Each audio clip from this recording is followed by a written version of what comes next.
Bonjour à toutes et à tous et bienvenue sur Kik Radio. Nous sommes Laureline et Savannah. Kik Radio, c'est l'émission qui parle K-pop et au sommaire, nouveautés, coups de cœur, débats et anecdotes. Alors pour les nouveautés, on en a deux. On a d'abord P1 Harmony avec Jump. Est-ce que tu l'as écouté ? Oui, et j'ai adoré. Moi aussi. Alors, il faut savoir que nous, la semaine dernière, en fait, quand elle est sortie, on a fait la release de P1 Harmony et je pensais pas qu'il y avait autant de pistes à Paris. Bah ouais, j'étais surprise aussi parce que j'étais là juste avant et je me suis dit ouais, il y aura pas trop de monde. Bah je suis plus partie. Waouh. Il y avait la queue, les amis. Top. En vrai, moi j'adore la discographie de P1 Harmony. C'est très hip-hop, très R&B. Jump m'a pas plus surprise que ça par rapport à ce qu'ils font d'habitude. J'ai bien aimé. Ce sera pas ma go-to song de l'été, mais c'était vraiment top. Ah, elle est vraiment bien. Ouais. Je suis désolée par avance pour la qualité son. J'ai oublié de prendre des monettes. Je suis très triste. T'inquiète. Mais en vrai, je suis contente parce que je vois que P1 Harmony, c'est un groupe qui fonctionne plutôt bien. Les fans sont au rendez-vous et ça me rend trop heureuse parce que dedans il y a un membre qui s'appelle Jongsob qui avait fait un survival qui s'appelle il a fait 2 survival d'ailleurs. Il a fait SBS K-pop Star et il a fait YG Treasure Box. J'ai regardé les 2 of course. Et donc ça me fait trop plaisir pour lui qu'il soit dans un groupe qui thrive, donc voilà. Non, c'est trop cool. J'aime vraiment beaucoup la chanson. Et puis P1 Harmony, j'avais déjà entendu d'autres titles surtout. Et j'aime bien, ça envoie bien. Trop cool. Ouais, non, c'est trop cool. Et la deuxième nouveauté, c'est la toute dernière de BTS, Take Two. Ben, j'ai adoré. Moi, non. Ah ouais, moi je me suis dit que ça faisait très home ou tu sais, enfin les anciennes qui faisaient quoi. Tu vois, j'ai trouvé que ça faisait très album Love Yourself ou même dans les premiers albums, tu vois, les chansons vraiment R&B hip-hop qu'ils faisaient, ça m'a fait plaisir. Non mais elle est cool, hein, mais elle m'a pas marqué plus que ça. Ah oui, là je m'en rappelle pas. Non, moi non plus. J'ai écouté 3 fois, je ne m'en rappelle pas. Mais j'ai trouvé ça trop cool pour les fans en fait. Tu sais pourquoi ? Parce que tu te dis bon allez, c'est le 10e anniversaire, ils sont tous à l'armée, c'est un beau cadeau pour les fans, c'est hyper fatful, je trouve. Je trouve ça très joli, ouais. Et je trouve que c'est une chanson que les fans peuvent apprécier parce que ça fait vraiment partie de leur discographie quoi. T'as pas de surprise, t'as pas de Permission to Dance, t'as vu, donc top. Moi j'avais bien aimé Permission to Dance. Je crois que t'es la seule personne en France qui a aimé Permission to Dance. Alors on va passer au coup de cœur. Le mien ça va être Brave Girls avec Shiny World, qui est donc l'OST du jeu vidéo Bastion. Ah, c'est pas non, c'est un. C'est pas le jeu vidéo. C'est pas un jeu vidéo, c'est un animé. Ah, c'est l'animé. Oui, c'est un animé. Tu peux le voir sur Crunchyroll. Ok. Bah, je regarde je regarde pas, je joue pas, mais j'ai adoré la chanson. T'as regardé les MV ou pas ? Non. Parce que tu peux voir des cuts en fait de l'animé. Ça ressemble un peu à Miraculous version coréenne. D'accord. Et en fait, c'est 3 Coréens qui sont des super héros quoi. Ok. Dans Séoul. D'accord. Franchement, on dirait vraiment, c'est vraiment le même type de drawing, le même type de dessin que Miraculous. Et je pense que ça doit être un peu le même type d'idée, tu vois. Sauf que c'est en Corée. D'accord, ok, bah, je saurais. Mais après, je pense qu'on n'est pas la cible. Pas du tout. J'ai juste vraiment kiffé la chanson. Elle est trop bien. Je l'adore. Et toi, quel est ton coup de cœur ? Moi, mon coup de cœur, c'est The New Six, donc anciennement TNX. C'est le groupe qui a gagné le survival show Loud de Psy. À savoir que je n'en ai pas regardé Loud. Et en fait, ils ont sorti un nouvel album qui s'appelle Boyhood. Et la title s'appelle Kick It For Now. Et en fait, la chanson, elle est trop bien. Franchement, tu devrais. Ouais. Elle est géniale. Non, je suis très contente que tu en parles parce que faut savoir que quand je fais mes coups de cœur, gros dilemme. Et celle-ci était en top list. Donc, je suis hyper contente que tu en parles parce qu'elle est géniale. Si vous n'avez pas écouté l'album Boyhood, je vous invite à l'écouter parce que vraiment, il est trop bien. Non, mais cette chanson est incroyable. La vibe 90s. Mais oui. Mais en fait, ce que j'ai trop aimé, c'est que ça m'a fait penser à l'album de Riding. NCT Dream qui était très 90s, très cute et tout, avec cette même vibe, tu sais, un peu Backstreet Boys, tu vois. Ouais, c'est ça. Et là, c'est trop bien parce qu'ils l'ont vraiment bien fait. Enfin, j'ai adoré. Et franchement, le groupe marche bien sur les charts parce que la chanson est trop bien. Ouais, non, mais elle est géniale. Mais pareil pour le clip, la chorégraphie, j'ai tout adoré. Ouais, franchement, top. Hyper bon concept. Je vous recommande d'aller écouter tout l'album, pas que Kick It For Now, si vous ne l'avez pas encore écouté. On se retrouve juste après Brave Girls Shiny World et on débattra de pourquoi la médiatisation de la K-pop en France peut-être pour Non, certains. et Et je voulais pas être si extrémiste et problématique. À tout de suite.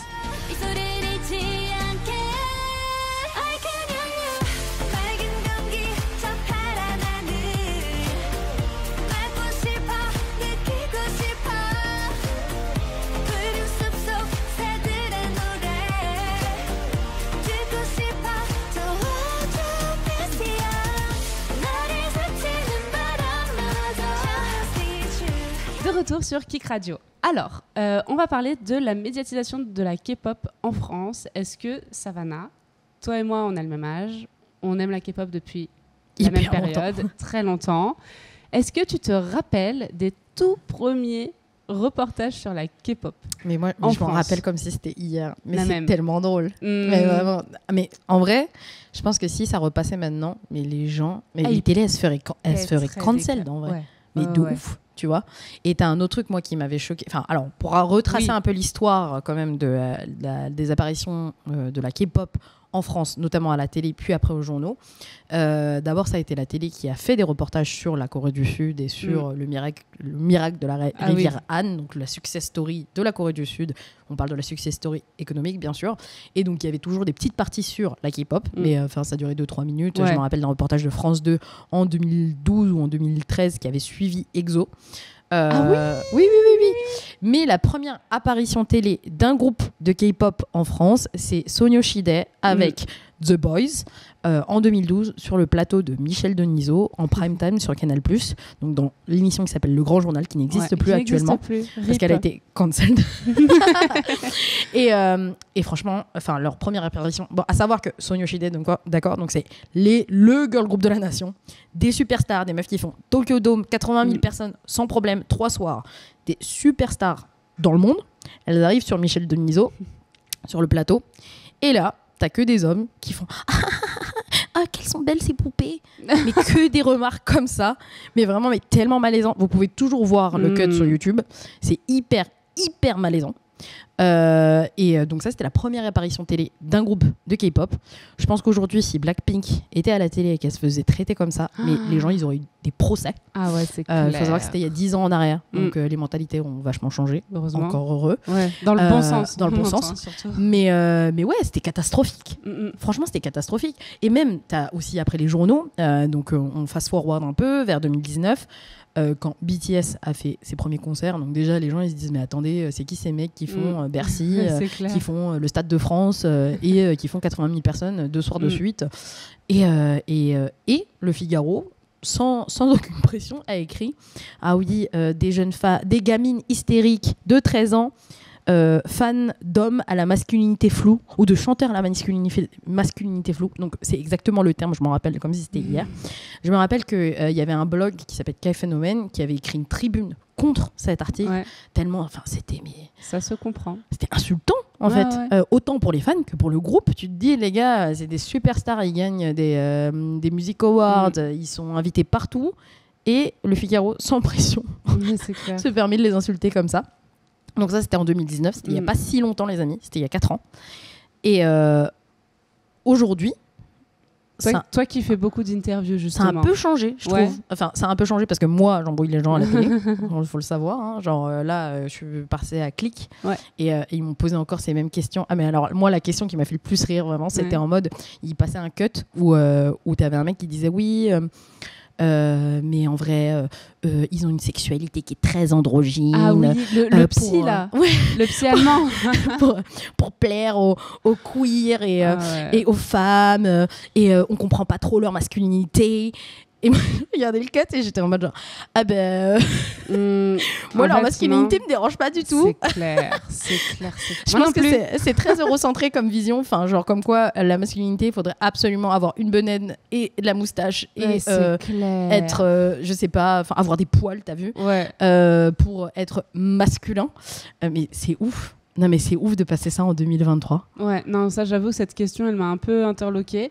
Mais moi, le souvenir justement que j'en avais des tout premiers où j'étais trop fière, tu vois, de regarder les reportages à l'époque, c'est comme tu dis, qui se foutent de la gueule des fans. Ah non mais ça c'était horrible. Surtout, tu te rappelles Quotidien ? Ouais. Ah là là. En gros, pour vous expliquer un peu, quotidien, à chaque fois qu'il y avait un concert de K-pop, ils allaient dans les queues et ils interviewaient des gens. Mais ils prenaient pas des fans genre comme la plupart des fans. Ils prenaient juste la fan, mais vraiment la fan qui avait les cheveux complètement décolorés, qui était habillée complètement, enfin toute la panoplie, genre panoplie et tout, et qui criait devant la caméra. Peu le cliché, quoi. Le cliché. Mais ils prennent tout le temps ça quotidien. Mais franchement, moi, je vais à des concerts tout le temps. Franchement, des fans comme ça, il y en a une parmi 3000, quoi, ou 4000 ou 5000. Enfin, faut pas abuser, les amis. Et en fait, c'est ce qui fait qu'on a eu un jugement par rapport en étant fan de K-pop qui a été énorme. Mais t'as le même cas avec les fans du Japon, tu vois, genre les fans de manga, les fans de jeux vidéo, tout le temps les gens qui jouent aux jeux vidéo jusqu'au moment où Squeezie a pu prendre de l'ampleur et les mecs sur YouTube ont pu prendre de l'ampleur. Franchement, les mecs qui jouaient aux jeux vidéo, enfin les mecs qui jouent aux jeux vidéo, ils étaient raillés de la même manière, hein, tu sais, on voyait toujours le mec de 40 ans dans sa chambre, tu vois. Sort pas. Mais le truc qu'il y avait beaucoup il y a 10-15 ans en arrière, c'est que tout ce qui touchait à l'Asie était hyper mal vu. Ouais. En fait. Et rien qu'il y a 10-15 ans, ceux qui lisaient des mangas ou regardaient des animés étaient pointés du doigt.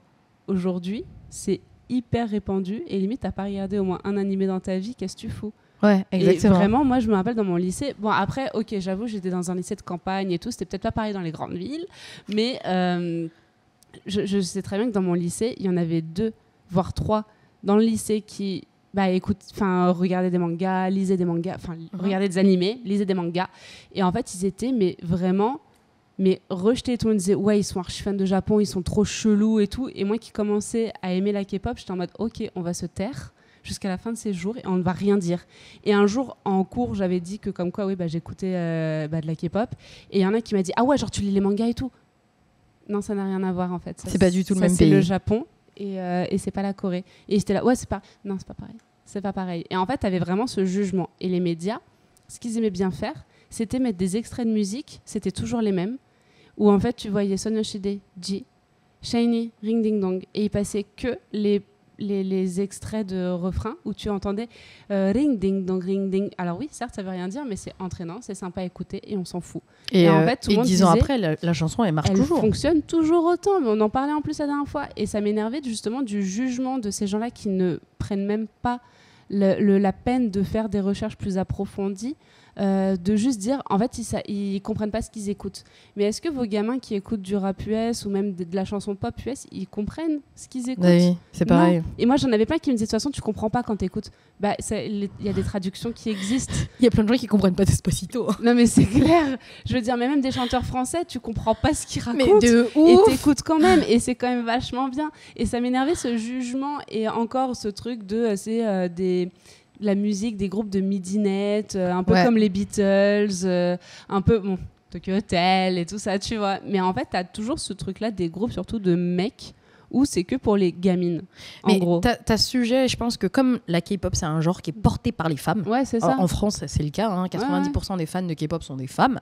Et forcément, c'est pas légitime. Non, c'est pas légitime. C'est parce qu'aujourd'hui, on a une domination masculine qui est très, très, très forte et qui est ancrée dans le pays. Non. Ah bon, de quoi tu parles ? Je comprends pas, je sais pas de quoi tu parles. Le patriarcat ? Mais non. Oui. Mais moi, c'est ça que je fais tout le temps. Et c'est pour ça qu'à la télé, j'en ai parlé. Je disais, mais en fait, si vous faites l'analogie avec des footballeurs, les K-pop trainees, c'est les mêmes centres de formation. C'est les mêmes photocards. C'est les mêmes photocards Panini. Quand tu achètes ton magazine Panini pour collectionner des cartes de Kylian Mbappé, c'est la même chose que de collecter des cartes de N.I.P.E.N. C'est la même chose. Quand tu payes ta place à un PSG Ajaccio 200 €, c'est la même chose que quand tu vas aller voir Blackpink. Et franchement, les abonnements du PSG sont plus chers que les participations au fan club de n'importe quel fan club. Parce qu'un fan club, c'est 40 € à peu près pour être adhérent.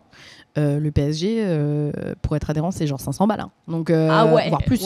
Donc, c'est nous les pigeons. Ouais, c'est nous les pigeons. Moi, j'ai un de mes oncles. On parle des fans de BTS qui ont acheté les téléphones BTS et tout. Ça va, c'est 1000 balles. Un de mes oncles, il a acheté la Jeep Juventus à 50 000 €. D'accord. Juventus de Turin. Oui, je vois très bien. Et on est d'accord, la Juventus, là tout de suite, c'est pas un des meilleurs clubs du monde. Mais il a quand même acheté la Jeep parce qu'il est fan.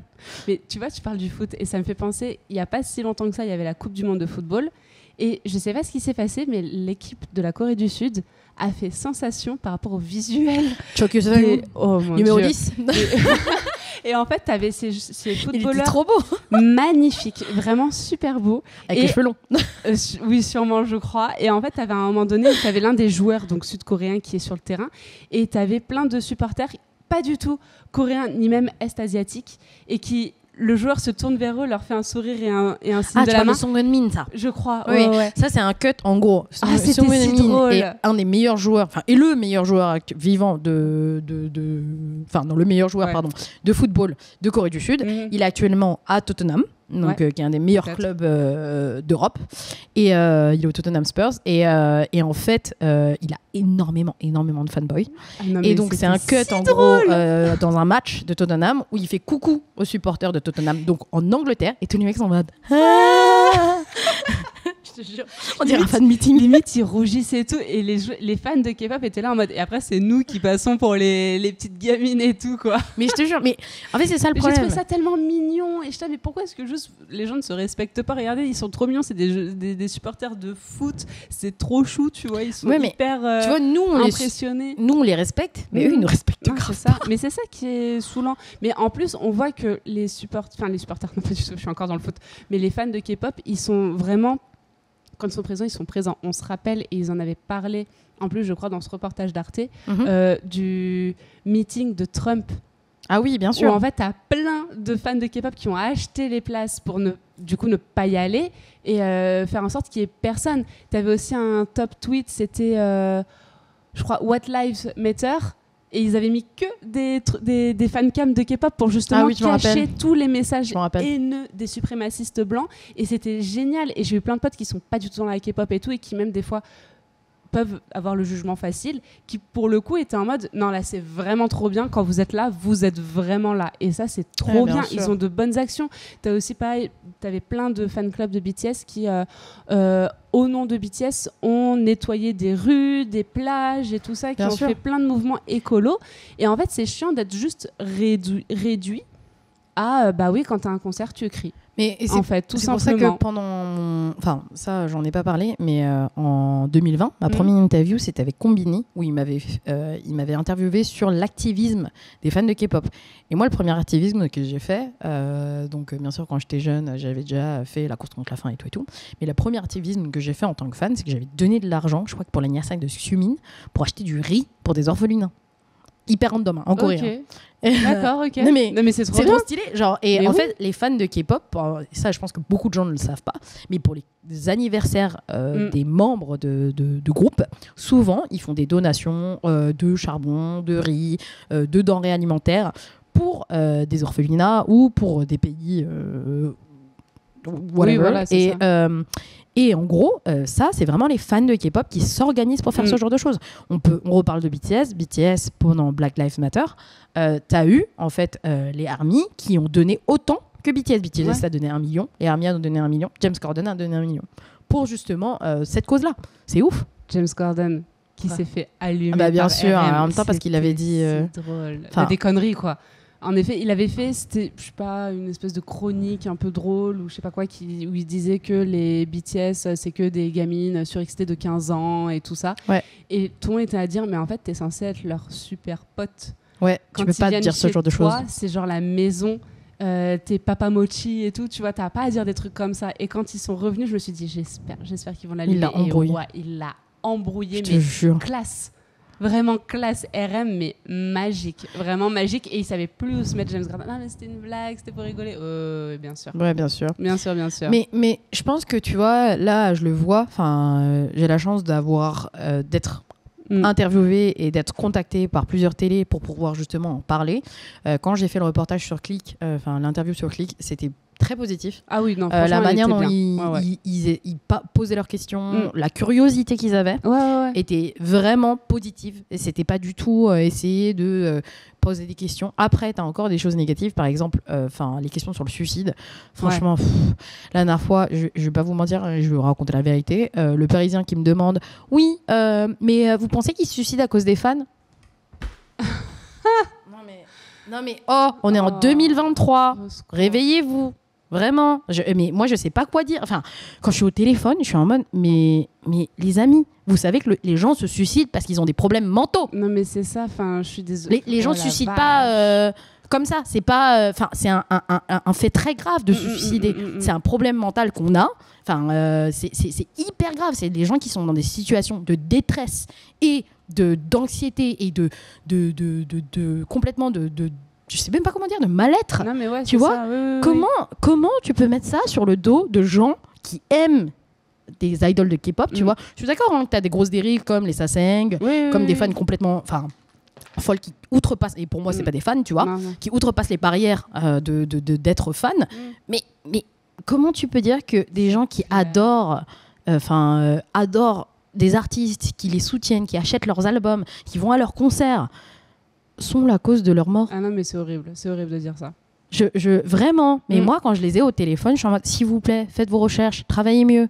C'est votre métier, vous êtes payé pour ça. Non, mais en fait, c'est ça, c'est-à-dire qu'on a plein de journalistes qui font pas de recherche et qui se disent juste, vas-y, je prends sur ce que dit Wikipédia et puis tel article qui ressort en premier. Enfin, ils vont pas chercher vraiment faire des recherches, même avec des articles anglo-saxons, même coréens. Tu fais une traduction, je sais pas, tu trouves quelqu'un ou tu fais quelque chose, mais vraiment un truc poussé, ça n'existe pas. Je n'en vois, ou très rarement.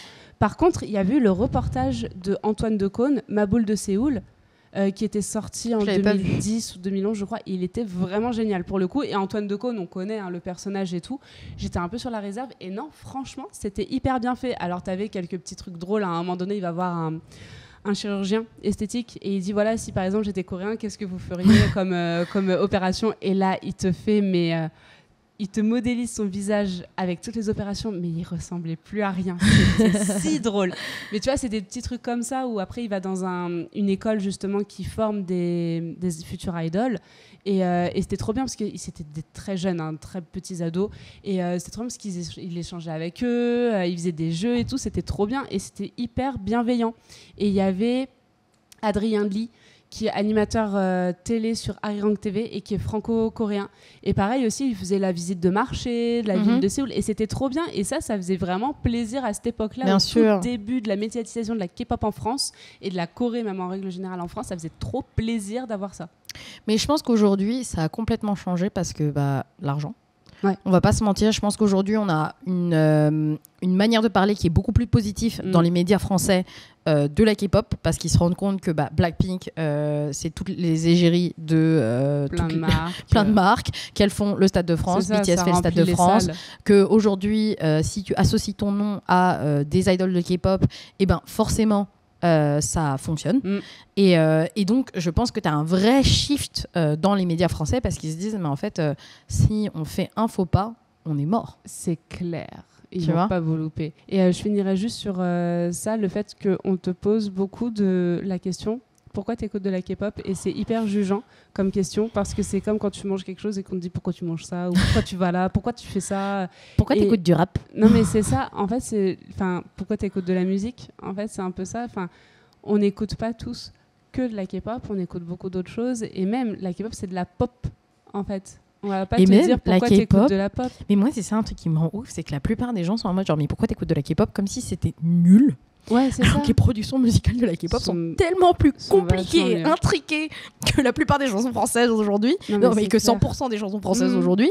Et je suis en mode, mais les gars, c'est pas moi qui écoute de la merde en fait. Je pense que vous réalisez pas. Non, mais moi j'ai aucun problème avec dire ça, hein. Franchement, c'est pas moi qui écoute de la merde. Réveillez-vous. Non, c'est clair. Mais c'est ça qui est saoulant, c'est un peu le jugement. Alors oui, on tend à changer et ça c'est cool. Et je croise de plus en plus de personnes qui écoutent de la K-pop et ça c'est vraiment cool. Et d'autres qui disent, je n'écoute pas, mais ça a l'air sympa, ou j'ai entendu passer ça, c'était cool. Après, je pense que tu as encore ce sujet, et ça on n'en a pas trop parlé, mais je pense qu'on peut clôturer sur ça, c'est que tu as aussi le fait que c'est un genre qui vient d'Asie, que c'est exotique, et donc forcément nous en France on n'est pas non plus les plus ouverts en termes de musique, parce qu'on n'écoute pas de musique néerlandaise, on n'écoute pas de musique italienne en France, on n'écoute pas de musique qui vient du Kenya à la radio, on est très fermé musicalement, parce que à la radio il n'y a que des musiques françaises ou des musiques américaines. Et Mais en plus, la radio est obligée d'avoir des quotas de musique française pour Ça- éviter que la France ne s'américanise, parce que sinon Exactement. on passerait que des musiques américaines ça s'appelle ou l'exception. anglo-saxonnes. Ça s'appelle l'exception française et ça a été créé par François Mitterrand. On est ravis. Et c'est ça qui fait qu'aujourd'hui, en fait, t'as beaucoup de gens qui ont du mal à écouter d'autres choses, je pense. Tu vois, parce qu'en fait, ils sont exposés qu'aux musiques françaises et qu'aux musiques américaines. Et je pense que ce qui est cool, c'est qu'aujourd'hui, avec le développement de YouTube, de TikTok, bah moi, je vois beaucoup plus de jeunes qui écoutent, je sais pas, de la musique thaï, de la musique vietnamienne. Non, mais Tu c'est sais, ça. par exemple, TikTok, t'as eu beaucoup de chansons vietnamiennes qui ont trend. Par exemple, Sitting, tu sais, ting, ting, ting, ting, ting, ting. Et ben, il y a Ok, beaucoup de gens qui l'ont d'accord, écouté, ouais. alors que c'est une chanson vietnamienne, tu vois. D'accord. Et je trouve ça hyper cool que ce genre de plateforme ait démocratisé des musiques d'ailleurs. Non, mais c'est vachement chouette, ouais. Non, mais c'est heureusement qu'on a d'autres personnes aussi pour faire émerger d'autres talents musicaux. Et la K-pop, c'est un genre comme un autre. Et on va arrêter de juger, s'il vous plaît, journalistes, faites un peu mieux votre taf. Merci. Sur ces belles paroles, on va passer à la suite, à notre dernière section, qui est la section des anecdotes. Alors, aujourd'hui, l'anecdote, c'est si on devait justement faire découvrir la K-pop, ou en tout cas la musique coréenne en globalité, à quelqu'un qui n'y connaît rien, quel groupe ou artiste tu ferais découvrir, toi? Moi, ça serait des trucs hyper génériques que Ouais. j'écoute pas forcément. Ok. Mais genre ITZY. Ouais, t'écoutes pas du tout Itzy, c'est vrai. Mais ouais, moi, ITZY, c'est pas du tout mon go-to groupe, tu vois. Ouais. Mais bizarrement, si Ouais. je montrais à quelqu'un qui connaît pas la K-pop quelque chose, je montrais Mafia in the Morning. Ah d'ITZY. ouais, c'est pas celle que je montrerais, moi. Tu Ah vois. ouais. Moi, j'adore Loco. Bah, Je ne ouais. jure que par Loco. Ah, moi, j'aime pas du tout Loco. C'est vraiment une chanson où j'arrive pas. Et Mafia in the Morning, parce que, le clip est top. Enfin, Ouais, c'est un vrai que le clip est vrai, vraiment chouette. un vrai plaisir visuel. C'est un clip que j'adore. La chanson est vraiment pas mal. Je pense qu'en termes de sonorité, si t'es français, je pense que c'est une des sonorités assez rap, assez rap, drill, qui Ouais, peuvent c'est ça. marcher en tant que français. Et aussi, elles sont trop jolies, t'as vu, dans le clip, donc très cool. Ensuite, je montrais Blackpink. Ouais. À peu près toutes. Shutdown, Boombayah, Kill This Love, parce que ça envoie du lourd, parce que les filles sont très jolies encore, et aussi parce qu'en fait aujourd'hui Blackpink, les gens les reconnaissent. Ouais. Tu vois, même s'ils connaissent pas leur musique, ils savent qui est Jennie, ils savent qui est Rosé, ils savent qui est Lisa, parce qu'elles sont égéries de marque, tu vois. C'est vrai. Notamment Jennie. Et En plus, la Jennie qui est dans la série The Idol. ouais, exactement. Donc les gens peuvent se familiariser avec elle. Et je pense qu'un autre groupe que je montrerais, mais que j'écoute et que je montre souvent en fait quand mes potes viennent à la maison, je suis en mode vous voulez voir un clip de K-pop et je leur montre Shooting Star de XJ parce que j'adore le clip, on dirait un truc de Mario. Ouais. Je sais pas si t'as vu le clip, mais c'est J'ai genre pas vu le clip, vraiment. mais j'ai écouté la chanson. C'est quand tu joues à Mario Kart, tu sais, t'as la route arc-en-ciel. Oui. Et bah c'est ça. Ah, c'est ça. Ouais, Ok. franchement, le clip il est c'est 100%, mais c'est 100% inspiré de ça. Enfin, Oui, tu bien sûr, regardes ouais, le clip, tu sens que c'est inspiré de ça. Ok. Et le clip est trop bien fait, la chanson elle est trop cool. Le début il part en hyper hip-hop et après ça devient vraiment R&B. Donc je monte plutôt ça. Mais c'est vrai que c'est pas forcément des chansons que moi. Enfin, j'adore Shooting Star, mais moi, dans ma vie de tous les jours, tu vois, je vais pas forcément écouter Blackpink et ITZY. Enfin, elles sont même pas dans ma playlist, franchement, je vais pas mentir. Je vais plutôt écouter du NCT, je vais plutôt écouter du Woo Sonyeon, donc de la vraie K-pop, tu vois. Mais c'est vrai que pour des gens qui connaissent pas, je me dis, ouais, vas-y, je vais te montrer un truc hyper générique. D'accord, ok. Ce que j'appelle générique Non, mais dans oui. la K-pop. Je vois. Et toi? Moi, du coup, ça serait plutôt. Comme tu parlais beaucoup féminin, moi, c'est plutôt masculin. Ça serait B.I. Parce que j'ai remarqué que quand je fais écouter du B.I. à des gens qui ne connaissent pas, ils adorent. Ouais, non, mais moi, je comprends. Genre, Beatle, tout le monde l'a écouté. Tu regardes, elle a énormément de trend sur TikTok et tout. Mais je me dis, c'est un style de musique qu'il faut aimer, tu vois. Genre, je pense que si de base, t'aimes pas des chansons genre R&B et beats comme ça, là. Moi, c'était surtout Ila. Quand elle est sortie, j'ai saoulé tout le monde avec. Et vraiment, les gens étaient en mode, mais c'est vachement bien. Ah, tu ferais écouter Ila? Moi, je fais écouter Ila. Et franchement, ça marche à chaque fois. Ouais. Ah ouais. Non, mais oui. Mais je vais la faire écouter à mon mec, je vais voir s'il va aimer. Moi aussi, je suis surprise, mais Ila, vraiment, celle-ci, elle passe nickel. Sinon, on a Epic Eye aussi. Comme d'hab, toi, de toute façon, Epic Eye, Eric Nam, EBI. Moi, le survival, elle Epic Eye. Et Pikaï, j'aime beaucoup. Et c'est vrai que rien que Tableau, même les chansons de Tableau en soi, elles sont vraiment chouettes. Et je sais pas, Pikaï, il y a cette vibe, je saurais pas trop comment décrire. Parce que t'as du rap, mais t'as du chant, t'as un peu d'électro, t'as un peu de rock, tu vois, genre je sais pas, t'as un peu de tout. Et j'aime bien. Et sinon, c'est vrai que c'est un groupe que j'adore énormément. Et quelle chanson tu me montrerais de Epikaï? Epikaï, je saurais pas te dire. J'aime bien Fan, mais c'est peut-être pas celle qui... Non, si, attends. Alors, c'est pas Epikaï, c'est avec Tableau. Ou c'est peut-être Epikaï, mais avec tout plein d'autres rappeurs. C'est... Born Hater? Non, No Thanks. Ok. No Thanks, elle est vraiment cool. Et ça, pour ceux qui aiment le rap, ça, c'est plutôt pas mal. Moi, j'aime bien.